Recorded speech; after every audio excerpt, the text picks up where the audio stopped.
back to Betty. I'm your host, Cynthia Thompson. Thank you for joining me this evening. And today our show is going to be a very serious show, one that has been in the news for some time now. And I really like having a roundtable discussion with my friends so that I can see what they think about what's going on with these serious issues today. But before we get started, let's go around and introduce ourselves, and let's put a little twist to our introductions. Will you share with my viewers how many kids you have in your home? Let's start with you. Hi, I am Dr. Honeycutt. I have 4 children, but I have none in my home. Oh, 4. How many boys? I have girls? 1 boy, and he's a baby, and I share parenting, and it just works, because of my lifestyle as a doctor, that I share parenting with their dad. Mm-hmm. I'm Wanda. I have 2 daughters. And one's in college and one's still home. Okay, and? Well, I'm Kit Coble, and I don't have any children. You sure? Yeah, I'm sure. Last time I checked. I'm just joking. Now you're going to make me go check. Call everybody in my Rolodex. Oh, no. My name is Janella Walker. I have a 13-year-old son and a 12-year-old daughter. Uh-huh. My name is Vivian Simmons, and I have 2 adult sons. 2 adult sons. Now, I don't know if you all know this, and I'm sure you do, but there has been so many police officers shooting our young black men. A lot of times it's justified, but then there's a lot of times it makes you like, what's really going on? Before we really start talking about this crime, and that's what it is, a crime, how do you prepare your children when they leave your home in the morning and face the world? What do you tell them? Well, I always tell my children to do what's right, even when no one's watching. Mm-hmm. And usually if they go by that, that'll help them make the best decisions possible. Mm-hmm. Yeah. Since my kids, I wouldn't say they're real young, but they're young about their selection of friends. So I'm trying to teach them about, one, the way they carry themselves and to the company that they keep. And just always be respectful. So that's where we're at right now. I know with my son entering high school, there's going to be some other messages that we're going to be talking about. But right now, just choosing the right friends, carrying yourself accordingly, and being respectful. And Vivian, you have adult sons. What did you do when they were growing up to prepare them to go out into the world? It was a different time. And so things have always...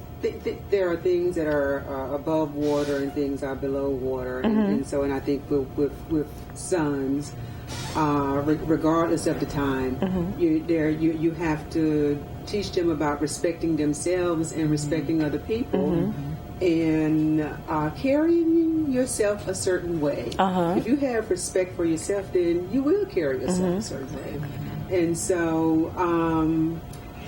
To me, it was more about people, treating people like people, being respectful, and even when they didn't, even though they're adults, I can still give a look, and they know exactly. It's nonverbal communication, and it still works. And Doc, you have a 3-year-old son. He's 4. Yeah. 4. Yeah. So are you ready for when he goes to elementary school and that first day of school where he is out of your sight for the whole day? No. No? I'm not ready. I know he is ready because he thinks he's ready for the world. But, it is important that we instill in them, things about associating yourself with, people you want to be like, because you don't want them to get mixed up with the wrong crowd. So, and they have to, they watch us. Our children watch us. So it's important too for us to lead by example. That's a good point.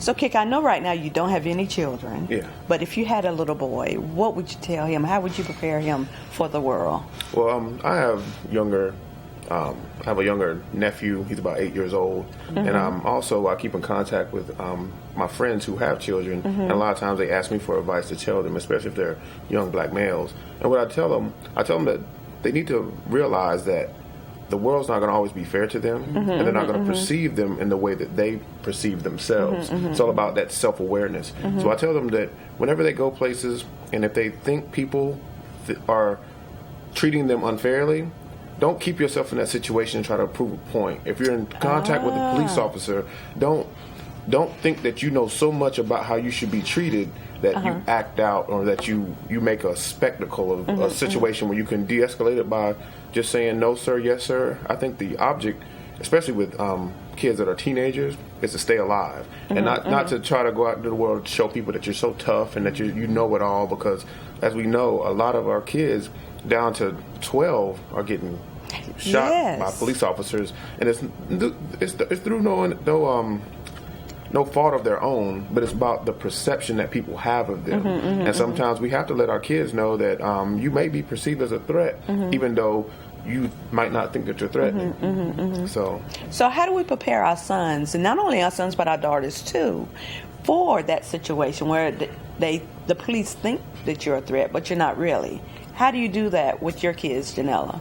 You know, it's interesting you say that.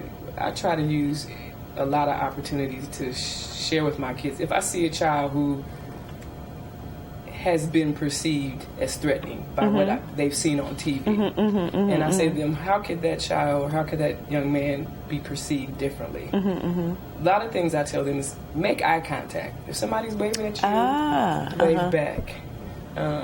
The thing with the hoodie, when Trayvon Martin happened, I hate to say it, but it didn't really surprise me because I know how that is perceived. I tell my child, I hate to say this, but I'm going to say it, I hate a hoodie.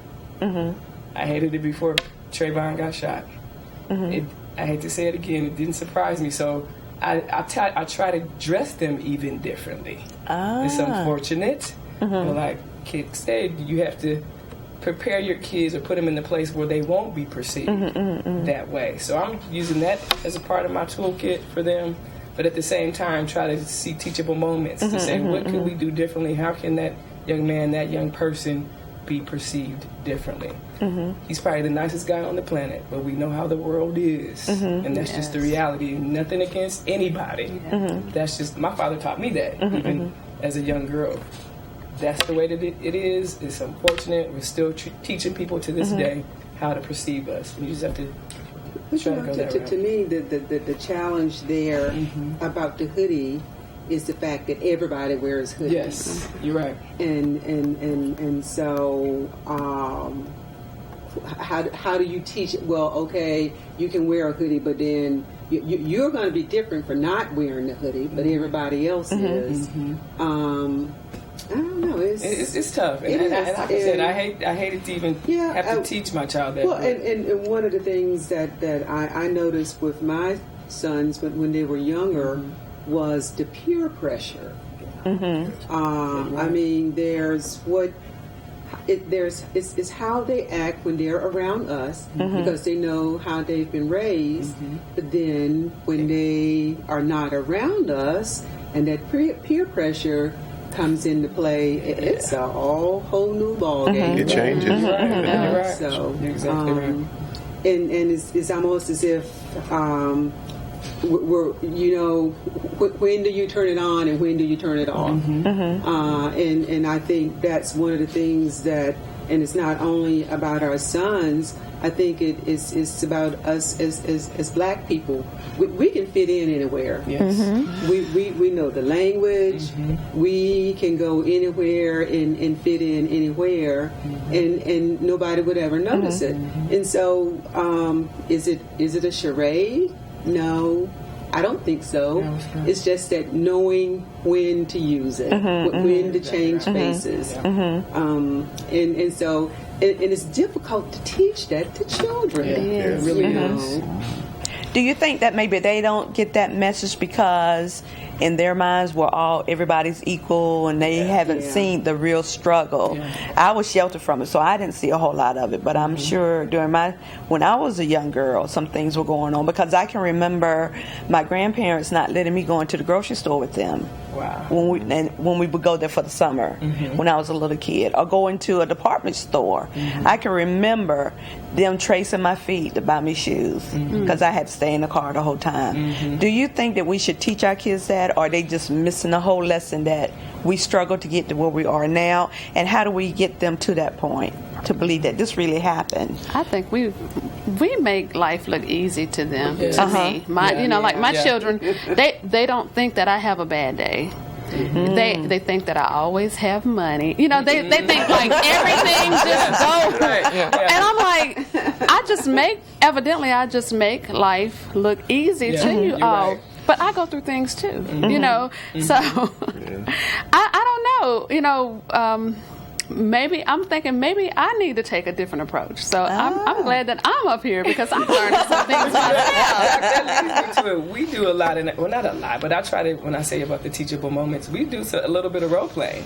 Yeah. Like one of my biggest concerns for my son is when he was going on a DC trip, trip.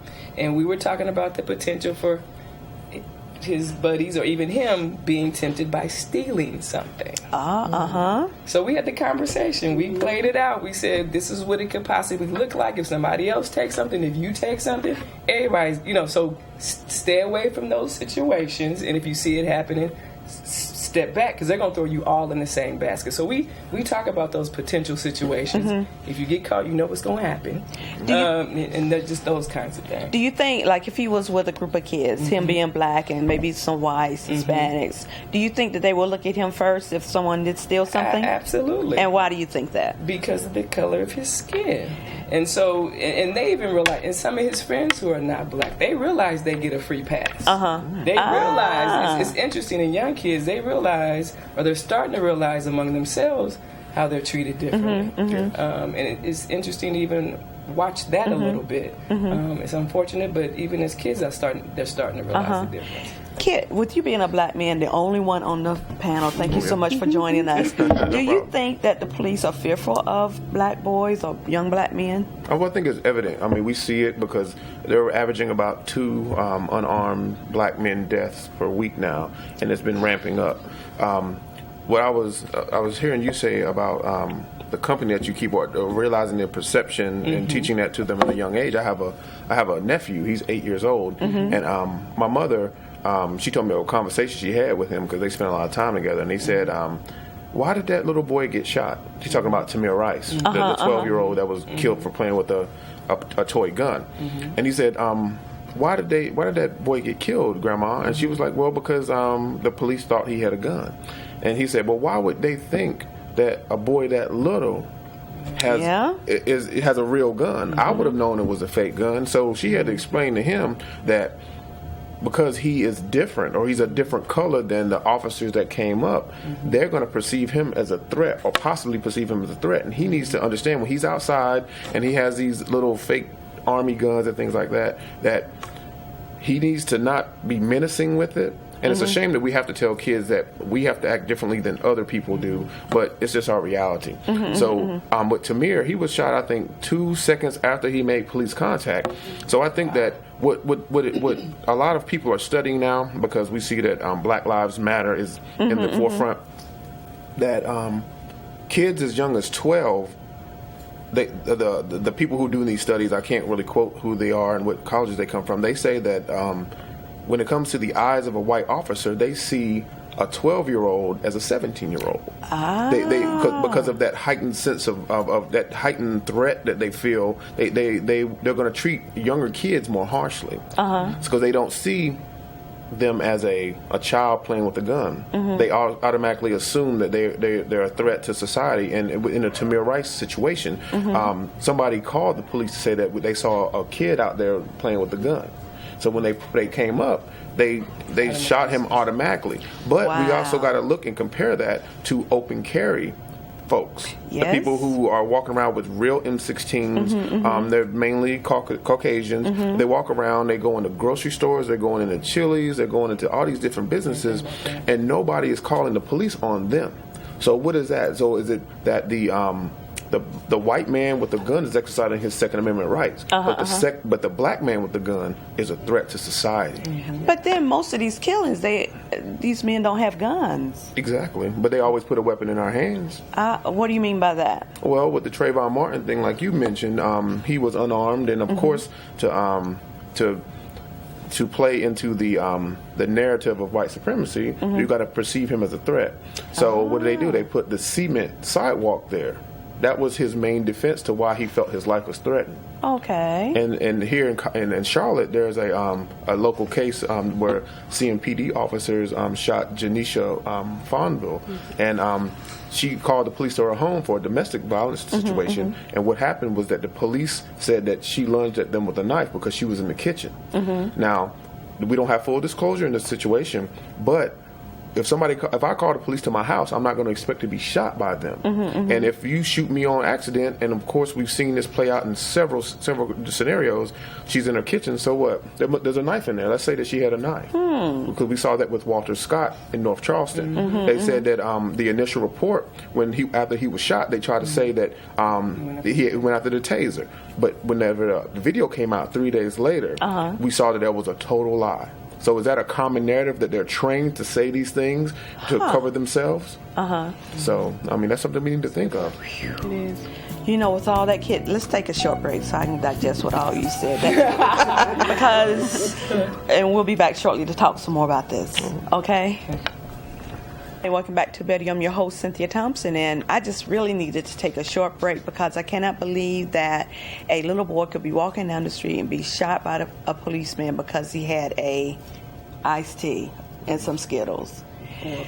Or a play gun. Believe it or not, it's happening in America today. You would think that we were living in the 50s and 60s. When did they have the Jim Crow laws?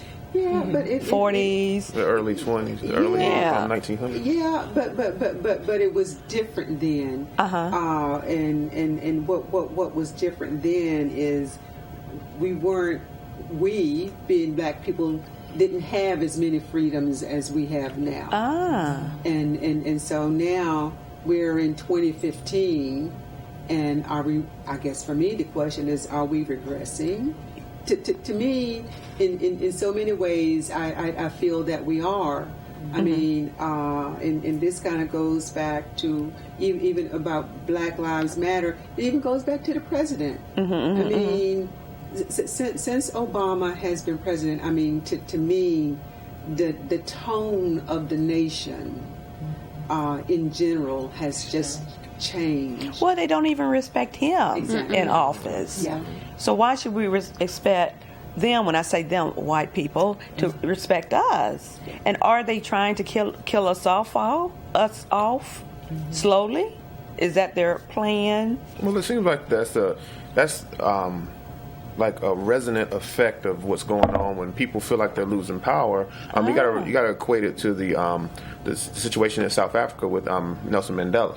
When he got into office, if you watch the movie Invictus, it had I think Morgan Freeman was in it. Well, when he came in, there was like this uproar in the Dutch community because they thought that he was going to exact revenge for apartheid. And I always equate those two situations because in that movie, he had to make them feel that he wasn't going to exact revenge and that he was going to be forgiving, because if not, those people who held power would hold resources back from the people who were oppressed. So that's what we're seeing in America now. That I call it the Obama effect, because a lot of people who really revere the office of the president, they think that since the face of America is turning brown, that they're going to lose their privilege. And I mean, that's a scary place to be. To think if that you're a white man, yeah, if you're a white man, and or if you're a white woman, and you think that you've been practicing, discriminatory things because you own a business for your whole life, and then all of a sudden you have this black guy that's coming in and changing all changing some of the laws, changing some of the regulations for your business.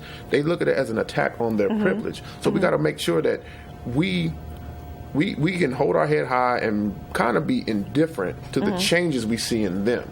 But it becomes a bigger and deeper issue when it comes to life and death, and when police officers are stopping your children, and then they're making a sudden move and they're shooting them. You know what I'm saying? That's a whole different thing. I mean, we can create economies in our own community to make sure that we give each other jobs and stuff, but what happens when that person that holds that gun and holds you there says that, okay, I can shoot you and tell you say that you had a knife in your hand or that you went for my gun? And we know that I know that nobody here knows anybody that wants to go for an officer's gun. No. When we come into contact with police, we want to get away. We don't think to shoot you, especially if you don't have a warrant or never had a arrest record. You know, but that's their excuse. A lot of the stuff that's going on now reminds me of that movie Crash that came out a few years back, how all the pieces and the different people seemed to not be connected, but as you watched the movie and you saw how everything unfolded, it was like each life was connected to the next life, and what someone did, their action gave another reaction, and it was just to me, all this reminds me of that movie, and I feel all lives matter. I know the movement is Black Lives Matter, but to me, I feel all lives matter, because me personally, I think everyone's a shade of brown, and I've always taught my children that, and growing up, people thought I was a little strange because I wouldn't allow my children to say white or black when they were talking about their friends or people. So people were like, well, what are they supposed to say? Light skin, brown skin? I don't know. Just because I've never met a white person, the actual color white. I've never met a black person. You know, I had a grandmother that was technically white, but asked her what color she was. She said, I'm a rainbow. So I remembered that my whole life. So when I see these different stories about Black Lives Matter, I automatically say all lives matter, because it's not just a black people thing or a white people thing, because what's going on now is going to affect the entire world. Not just America, not just Baltimore, not just Ferguson. I think it's going to have a trickle effect of the entire world. And, you know, of course, everybody has their eyes on America, and we don't really know how this is going to affect our country in the next couple of years with trade, commerce, e-commerce, global economy. So I just think all lives matter, because if we don't put a lid on this or kind of control it and figure out a way to all work together, it's not going to be a good thing. So where do you think you start with something like that? I mean, it's getting big, you know. So, taking the words out of my mouth. Yes. Where do we start? What do we do? Well, you know, it was interesting in this last situation. I don't know if you guys, everybody's been watching, about the mom and who had snatched her child from the Baltimore situation. And what's interesting to me is that's a lot of moms. You know, if they can see their child, if I saw my child, I guess my point is it begins at home. That's the bottom line. We just need to kick up our standards for our children. The challenge is, how do we do that with all the poverty and those kinds of things? And what's interesting to me in that, in the 60s, people were poor. They managed to go to college. But it was shared. Yeah. It was a different world. And that's what I'm saying. We moved away. As we got more money and knowledge, we lost our family unit. You know, again, we can all, the oldest ones at the table, we can realize if I got in trouble and the whole street knew about it. Yeah, Miss Mabel's next door. Don't touch my child. Don't do this to my child. I think that's really caused some huge issues. There's no accountability, or not as much accountability as there was before, at least on my street. If I was in trouble, you know, I couldn't run to nobody. But we don't even have neighborhoods like that. Yeah, and we don't even have, and that's what I'm saying. When we started making money, we moved away, we moved out, all that family unit in terms of the village. Yeah, exactly. When we lost our village, we lost a lot of that. But that's a direct result of integration, though. The farce of integration. Exactly. A lot of people don't want to talk about that, but it hurt us in a lot of ways. We were more congregated whenever we had to rely on each other. But then when we were integrated into the system, which was put there to exploit our resources and bring us into their failing economy, we lost our sense of value. And then, of course, with the breakup of the black family in the 1970s, when it came to the project things and like Cabrini Green and all that, those people were put into these very poor spaces. So they were fighting for limited resources, and it became like a gang epidemic, or it became like you're going to click up whatever people that represented whatever color or whatever street you were on. But we don't realize that the project thing destroyed our families, because as a stipulation to get public assistance, you couldn't have a man in the home. So that took the man out of the home, and he was like, well, I'm just hurting my family, so I'm going to go out there and be on the streets and try to do what I can. And everybody knows when there's not a lot of jobs, crime goes up. And that brought us into the prison industrial complex, and that's what's feeding it to this day. So we got to, like you said, bring the family back to the focus and let people in our neighborhoods, like the adults and people that are like us, police our children. But you know, to me, even with that, because like in my neighborhood, I don't see kids. I know they're there. You don't see them. Kids are not outside. You know, and even as far as knowing neighbors, you might know one beside you on this side and one beside you on that side, but we don't know each other. That garage anymore. door opener killed you. Yeah. You gonna roll right on in. I hardly ever Shut let that my door, kids and out. that's it. But you're right. Exactly. A lot of this modern Exactly. technology, all this stuff is like sucking the life out of family and relationships. I don't let my children go outside. My youngest one is always like, I don't have any friends in our neighborhood, and there's only like maybe 10 kids in our neighborhood, and you know they're there because you almost run over them every time because they want to stand at the bottom of the hill. But at least they're outside playing. But I didn't let my kids go outside because the environment changed, and you don't know who's driving around. It's like, and you have to look up the sex predators online to see if they live in your neighborhood or near where your children are going to be. Yeah, it's so many things you have to be aware of, and you try to protect your children against all of these things. And so and what's happened is made their world smaller. It's true.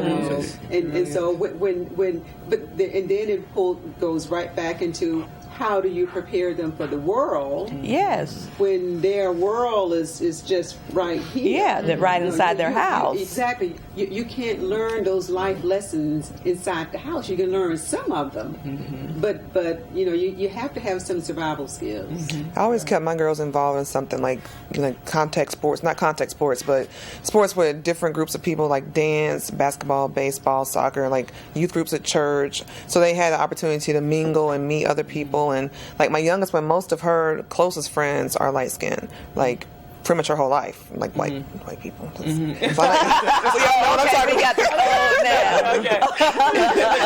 Because she went to a predominantly white school, so it's like her whole attitude towards people in general is just totally different. She's very laid back. She's very open and loving to anyone, different cultures, any of that. And my oldest one is the same way, but she went to predominantly black schools, and it's like I could see a difference, like night and day, of how they deal with people. But like you said, they can fit in anywhere. They can talk to anybody about different stuff. And you were asking earlier about how do we teach them about our past? My children love to watch documentaries. I don't make them.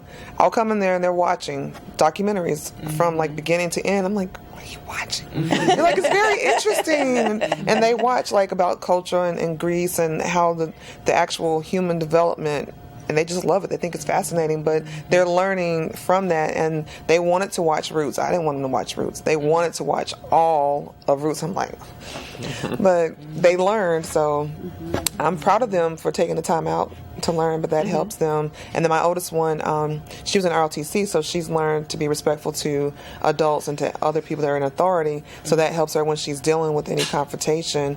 She knows how to carry herself. You know what, guys? We have run out of time. You all have to come back so we can finish this, because I did not get to all the questions that I wanted to ask. Okay? Okay. And I want to thank each and every one of you for watching my show, A Better You, here on Public Access 21, every Wednesday night at 6 p.m. My God, y'all, thank you